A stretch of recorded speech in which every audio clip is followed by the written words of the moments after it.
When a parent passes away and leaves behind a house, something happens that most families never prepare for. Now you have grieving family members trying to make major financial decisions together. And usually everyone wants something different. One sibling wants to sell immediately, another thinks the house should be fixed up first, another person stops returning calls altogether. Meanwhile, investors' offers start coming in fast. Bills keep piling up. Taxes, insurance, utilities, the carrying costs don't stop. And the longer the family stays stuck, the more stressful the situation becomes. If you're dealing with something like this right now, or you think your family may face it soon, this video is for you. My name is Cesar Espinoza. I'm a Houston real estate agent specializing in probate and inherited properties. And over the years, I've helped many families navigate situations like this.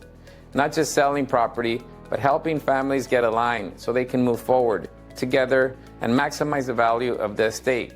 Because here's the truth, when multiple heirs inherit a property, they are rarely coming from the same emotional place. One person may urgently need the money, another wants to take more time and do everything the right way, and someone else may have grown up in the home. So for them, this isn't just real estate, it's emotional. And none of those perspectives are wrong. They're just different. But when you combine grief, family history, financial pressure, and uncertainty, conflict becomes almost inevitable. And here's something important I've learned. Most probate conflicts are not really about the house.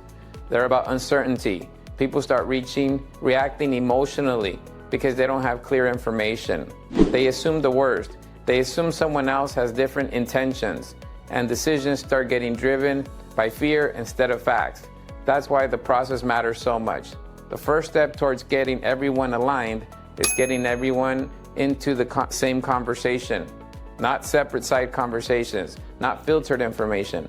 One clear conversation where every heir hears the same fact, asks the same questions, and understands the same options. Because once you shift the discussion away from opinions and towards actual numbers, everything changes. I think we should just sell as is just an opinion. But saying, if we sell as is, the estate may net this amount. But if we invest this much into strategic repairs, the projected return could increase by this amount. Now you're making decisions based on data. And when families can clearly see current market value, projected value after improvements, repair cost, timelines, holding cost, and net proceeds, the emotional tensions usually start coming down. That's where having a neutral third party becomes critical. Someone without emotional attachment to the property, someone focused only on helping the family make informed decisions.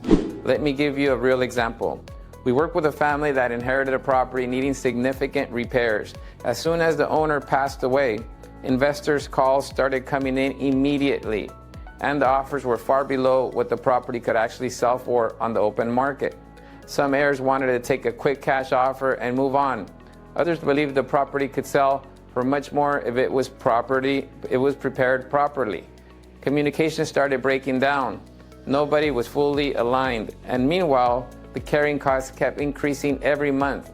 So before we ever listed the property, before negotiations, before repairs, the very first thing we focused on was alignment. We brought the heirs together remotely. Then we walked through the actual numbers, what the property was worth today, what strategic improvements could realistically add to the value, what repairs would cost, and more importantly, what the net difference would look like after all expenses. In this particular case, the estimated improvement costs were around $24,000, but those improvements had the potential to increase the final sale price significantly. Every heir had the opportunity to ask questions, voice concerns, understand the process, and something important happened. Once the conversation shifted away from opinions and towards real numbers, the tension started decreasing. The family moved forward together. They completed only the repairs that would truly move the needle.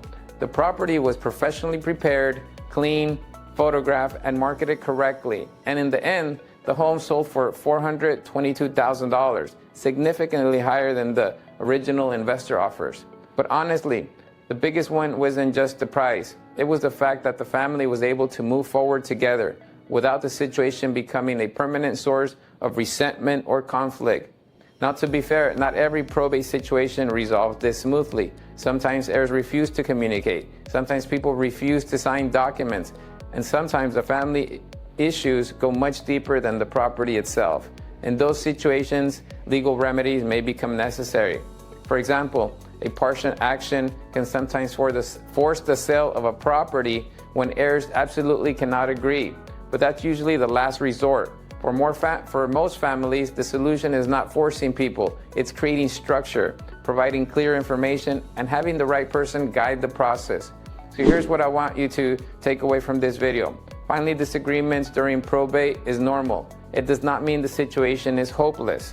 And it does not mean you have to rush into a low investor offer just to end the stress. In many cases, what families are missing is not agreement, it's clarity.